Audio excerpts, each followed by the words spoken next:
আসসালামু আলাইকুম। এটি হচ্ছে কুমিল্লার লালমাই পাহাড়। এই পাহাড়ে নানা রকম সবজি চাষ হয়। সারা বছরেই ঋতুভেদে বিভিন্ন রকম সবজি চাষের জন্য বেশ সমাদৃত। বৈচিত্র্যময় নানা রকম সবজি চাষের জন্য এখানকার কৃষকদের বেশ সুনামও রয়েছে। লালমাই পাহাড়ের উৎপাদিত সবজি কুমিল্লার স্থানীয় চাহিদা মিটিয়েও বাংলাদেশের বিভিন্ন জেলায় সরবরাহ হয়। বিশেষ করে এই পাহাড়ের কচুমুখী সারা দেশেই সমাদৃত। কচুমুখী শুধু বাংলাদেশেই নয়, মাঝে মধ্যে বিদেশেও রপ্তানি হয়। এছাড়া পাহাড়ের ঢালে এবং সমতল ভূমিতে সব রকমের সবজি চাষ হয়। স্বাদে আকারে ভালো হওয়ায় এখানকার সবজির চাহিদা সবসময়ই ক্রেতাদের কাছে বেশি থাকে।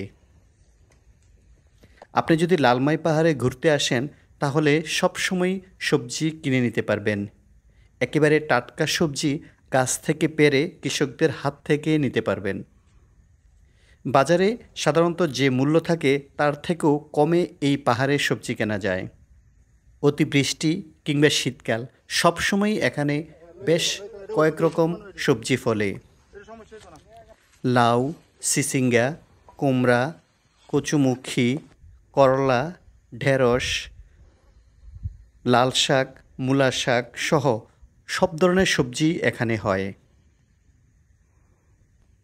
বিশাল এ পাহাড়ে আনাচে কানাচে সব জায়গায় সবজি চাষ চোখে পড়ে। যেদিকে তাকাবেন সবুজ আর সবুজ, সেই সবুজের মাঝেই সবজি চাষ হচ্ছে। পাহাড়ের কৃষকরা বেশ পরিশ্রমী। তারা যে সবজি চাষ করেন স্থানীয়ভাবে বিক্রি করে সেটি আবার আশেপাশের বাজারেও নিয়ে যান। লালমাই পাহাড়ের যে কোনো সড়ক দিয়ে যদি আপনি পাহাড়ের ভেতরে যান তাহলে আশেপাশে অনেকগুলো সবজি চাষ দেখতে পাবেন।